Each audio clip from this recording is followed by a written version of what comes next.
Olá pessoal, seja bem-vindo a mais uma aula de anatomia humana. Vou trazer para vocês, né? Eu falei na aula passada que ia começar a dar aula sobre as funções das organelas e do citoplasma. Bom, vamos lá. Começamos primeiro a definição de citoplasma. O que é citoplasma? Bom, a citoplasma, como vocês sabem, é uma porção interna, né, da célula que fica contida pela membrana plasmática e que é chamado exatamente sobre isso, citoplasma. Ele pode ser dividido entre o citocosol, ou tem um outro nome também chamado hialoplasma, e depois disso, as organelas e o citoesqueleto são os três tipos de estrutura de uma célula. O citosol. O citosol é a porção líquida do citoplasma que apresenta a consistência de um gel fluido, um colóide, né, no caso, é tipo um gelzinho, né? Apresenta diluídos gases de respirações, nutrientes, íons como potássio e proteína. E essa composição é diferente do meio externo, ou no caso a parte de fora da célula, extracelular. Bom, vou mostrar aqui para vocês aqui, como vocês podem ver aqui, né, citoplasma, onde eu coloquei o pontinho amarelo, esse é o citoplasma, que é dentro da célula, onde eu falei que tem um tipo de gel, e as organelas você pode ver que tem várias, tem a mitocôndria, tem o complexo de Golgi, tem o núcleo também, a carioteca. Esses são as organelas responsáveis pelas funções na célula humana. As organelas são estrutura que apresenta funções biológicas específicas. Ela também pode ser classificada como membranosa e não membranosa. Eu vou começar com o citoesqueleto, que é a organela não membranosa. Deixa eu ver aqui se eu acho aqui. Bom, o que é o citoesqueleto? Eu já falei na aula passada, né, que funciona como uma estrutura que segura a célula, né? Ela que promove o formato da célula, a sustentação e a estrutura fluida, tendo ainda a função de organização metabólica. Ela aloca os ribossomos e moléculas de RNA, que também está envolvido na síntese de proteína. Esses são compostos por teias intercelulares de microfilamentos, microtúbulos e filamentos intermediários. Elas encontram distribuído por interior das células. Ela também pode alterar sua posição de acordo com a necessidade espacial. Isso é importante também saber disso, porque o citoesqueleto é uma estrutura dinâmica e ela pode se organizar alterando a forma de célula. Tem os microfilamentos, microtúbulos e filamento intermediário, são em geral composta por uma proteína denominada actina. É a proteína de movimento que nós temos até inclusive na estrutura do sistema muscular.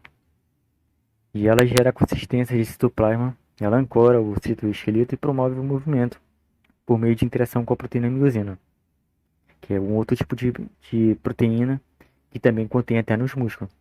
Essas proteínas são muito importantes para a contração muscular. Essa aí eu acho que todo mundo já sabe, né? Os microtúbulos, no caso, são estrutura composta por uma proteína chamada tubulina. São, em geral, estruturas tubulares, sendo os maiores componentes do citoesqueleto. Essas tubulinas elas estão relacionadas aos processos de divisão celular. Células que contêm essas tubulinas, elas se duplicam para se formar as duas filhas células quando tem aquela divisão, né? Que ainda vou falar disso na próxima aula. Que é muito importante também saber sobre isso. Você pode ver também que essa célula não é uma célula animal, é uma célula vegetal, tem algo a mais do que a célula animal, mas não deixa de também estar numa aula para fazer abordagem. É por isso que eu realmente botei a célula vegetal, para poder falar de outras funções também. Bom, no caso dos filamentos intermediários e os filamentos grossos, elas são um tipo de composto por proteínas. Ela tem uma função, manutenção do formato da célula. Ela mantém a forma da célula também. Os filamentos intermediários têm esse nome por apresentar tamanho intermediário entre os microfilamentos e os filamentos grossos. Um exemplo desses filamentos são os filamentos de queratina. Elas estão presentes na célula da epiderme. Os filamentos grossos, né, são compostos por miosina e estão presentes nas células musculares. Bom, eu vou falar aqui sobre os ribossomos. Você pode ver aqui, deixa eu tentar aumentar aqui, né? Ribossomos. Esse aqui que eu mostrei aqui, né?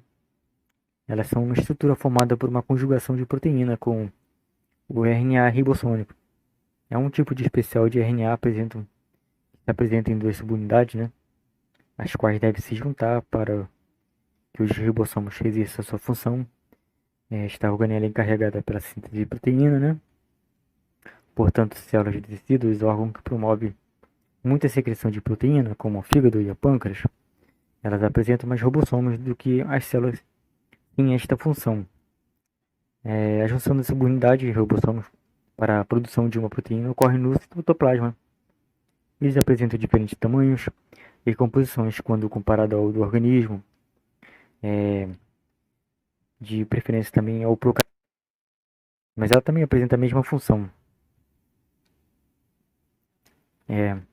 Essas organelas podem ser encontradas livre também no citoplasma, no caso, essa parte que eu falei, né? O citoplasma. A gente pode encontrar um pouco dessas organelas. Elas também estão acopladas ao retículo endoplasmático, né? Formando o retículo endoplasmático rugoso. Daí esse é o nome, né? Que são esses daqui. O outro nome também específico que é granular, que também estudaremos um pouquinho mais à frente. Bom, o proteassomos também são organelas que são responsáveis pela reciclagem de proteína. É encontrada no citoplasma também. São muito e elas apresentam um formato cilíndrico composto por proteínas. E agora o retículo endoplasmático rugoso, que no caso são esses aqui, né? O retículo endoplasmático rugoso é um conjunto de canais delimitado por membrana situado no interior da célula. Pode ver que elas estão bem próximas da célula, né? Ela parte do envoltório nuclear. Estes canais são espaços formados por túbulos e câmaras chamadas cisterna. As partezinhas que tem por dentro, né? Esse vocês podem ver aqui, em pequeno aqui, né? Elas podem vir assim, né? São as cisternas. E as suas funções também é transporte de substância no interior da célula. Síntese de carboidrato, proteína e lipídio, né? No caso de lipídio, é mais o não granular, não o rugoso, né? O armazenamento também de moléculas sintetizadas pela célula ou absorvida no citoplasma. Também ela tem a função de desintoxicação por meio de neutralização enzimática de toxinas. Esse retículo endoplasmático se apresenta de duas formas associadas a ribósomos, elas em suas membranas, fato que os torna também com aparência rugosa ou granular, que também confere o nome de retículo endoplasmático rugoso, como eu falei antes. Elas são livres de associações, também apresentam na superfície membranar lisa, também denominado retículo endoplasmático liso. No caso, o liso tem como funções específicas a síntese de armazenamento de hormônio, fosfolipídio, glicerídeo e glicogênio, e também o colesterol. Elas apresentam também grande quantidade em células do fígado e dos órgãos reprodutor comunitativo. Já o retículo endoplasmático rugoso, ou granular, elas são denominadas ergatosplasma. É um outro nome que é conferido a essas organelas. Ela tem função principal de síntese, de modificação e armazenamento de proteínas, em especial devido à sua conjugação com os ribossomos. Também pode ser encontrado em grande quantidade em células pancreáticas, também grande necessidade de síntese proteica, também, né, para confeccionar enzima digestiva.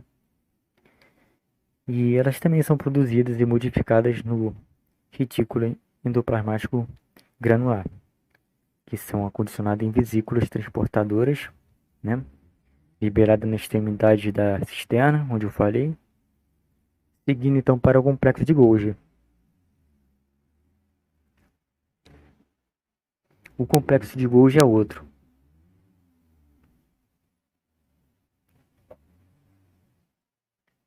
que também é chamado de aparelho de Golgi, né? Esta organela morfologicamente se assemelha a um amontoado de pratos. Ela está presente em geral próximo ao núcleo também. Consiste de uma série de sacos ou bolsas empilhadas e também são denominadas cisternas. Elas estão envolvidas na excreção de proteínas e glicoproteínas produzidas no retículo endoplasmático granular, como hormônio e enzimas também. Tem ainda a função de formar os lisósomos, que são vesículas que contêm proteínas. Elas ficam soltas no citoplasma. Ela tem outra função de renovar ou modificar a membrana plasmática. E também formar o acróstomo de espermatozoide. Síntese também de polissacarídeos, né? Agora vamos ao lisósomos. O lisósomos é esse aqui, né? Pode ver. Esse é o lisósomos. Elas são um tipo de vesícula digestiva das células, também produzidas no complexo de Golgi. E apresentam em seu interior vários tipos de enzima digestiva. Enzimas que irão também quebrar quimicamente a substância. Elas estão relacionadas à reciclagem de algumas organelas, também como um processo de autólise, e também por este último, processo autólise, né? É resultado da liberação de enzimas digestivas que estavam enclausuradas no interior do lisósomo para o citosol. Morfologicamente se apresenta como uma esfera membranária, ela no interior do citoplasma, né? Em geral associada ao aparelho de Golgi, né? Ou complexo de Golgi também. Os dois nomes são a mesma organela, próxima a ele. Elas não são observadas em células vegetais, tendo a sua função exercida pelo vacúolo, né? Então é isso. Bom, vou passar aqui agora pelo peroxissomos, né? Deixa eu procurar aqui.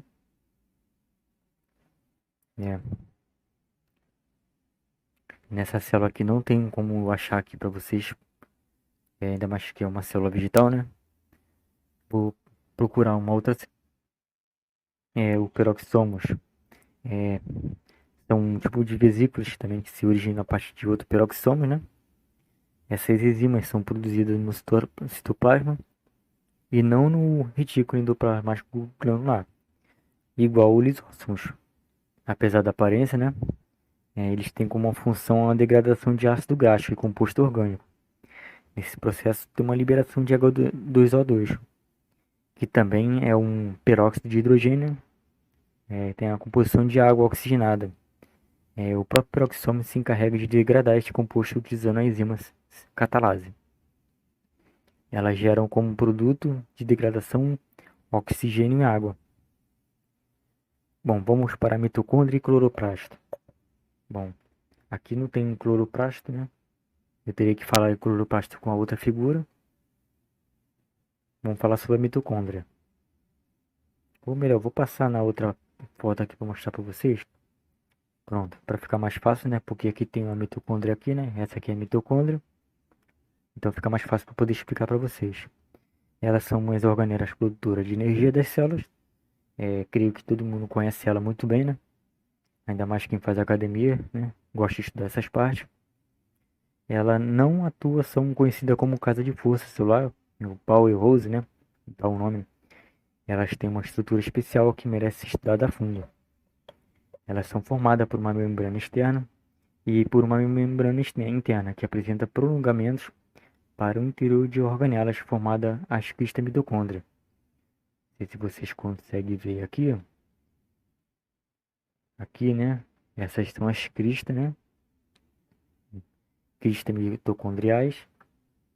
Então elas são formadas por duas, né, membranas. Estas duas membranas apresentam diferentes constituições estruturais, que também conferem funções específicas. A membrana externa apresenta arranjo proteico formado por proteínas denominadas purinas. Também elas facilitam o transporte de moléculas no citoplasma para o interior da mitocôndria. Já a membrana interna apresenta sua constituição bioquímica. Ela é diferente da membrana externa, sendo formada por fosfolipídio, que apresenta 4 cadeias de ácido graxo. Duas a mais da membrana plasmática. Ela confere menor permeabilidade. Também estão as proteínas responsáveis pela produção do composto que fornece a energia da célula ATP.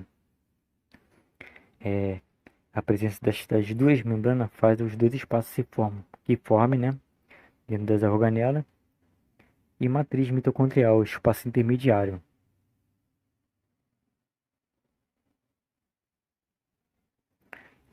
Como falei, né? Esse espaço intermediário, ela está localizada entre a membrana externa e interna da mitocôndria, a matriz mitocondrial. Ela corresponde ao espaço formado pela membrana interna no interior da organela. Esse espaço é uma série de enzimas responsáveis pela respiração celular.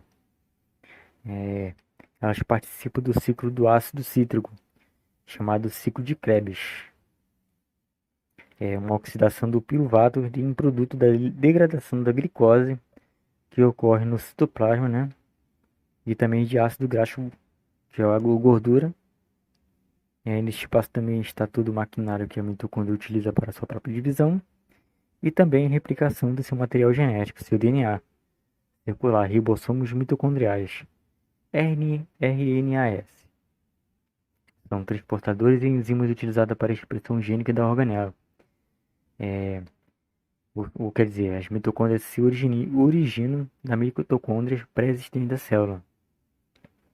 Não é interessante que uma organela tenha tantas características que as permitam que dividir e funcionar desta forma individual, porém não independente, né, em relação à célula, pois justamente devido a esta e outras características que os pesquisadores acreditam que a mitocôndria e o cloroplasto têm evoluído a partir de procariontes, né, células que veio de bactérias, né, que foram internalizadas por células primitivas. Uma série de fatores que também pode ser contribuído por sucesso da união entre eles e o fato que o ciclo de produção de energia também utiliza o piruvato, que ocorre dentro da mitocôndria, na matriz. É mais rentável energeticamente, né, no caso. Ou seja, ela gera mais energia do que a fermentação alcoólica ou fermentação lática, que as células eucarióticas, né, as nossas células, conseguem fazer sem mitocôndrias, em processo anaeróbico. Esta teoria é também chamada de teoria de endossimbiose. Resumindo, temos um passado muito remoto, né, um ser procarionte e de respiração aeróbia, né, que foi internalizado por endocitose, né, lembrando o nome de entrada na célula, citose, célula, entrada, em uma célula primitiva que respirava anaerobicamente, né, como fermentação, e gerando então uma célula com endossimbiose, simbionte. É um processo temporal e evolutivo que se tornou parte da célula. As mitocôndrias em muitos organismos superiores são passadas para a geração futura, né, por meio de herança materna. Só as mães possuem essa herança, né, para as filhas ou filhos. Ou seja, são quase 99% das mitocôndrias são herdadas de nossas mães. E pouquíssimas também dos nossos pais, pois o DNA mitocondrial tem informações limitadas para a genética, né, forense, que elas não servem muito para poder fazer uma investigação para saber o ocorrido de alguma coisa. Então, para identificar um corpo. Bom, pessoal, vou parar por aqui, né? Nessa parte da aula sobre mitocôndrias. E na próxima aula eu vou continuar falando sobre as organelas e suas funções e as organelas também membranárias. E, bom, tá aí, pessoal. Obrigado pela atenção. Fique todo mundo com Deus. Muito obrigado.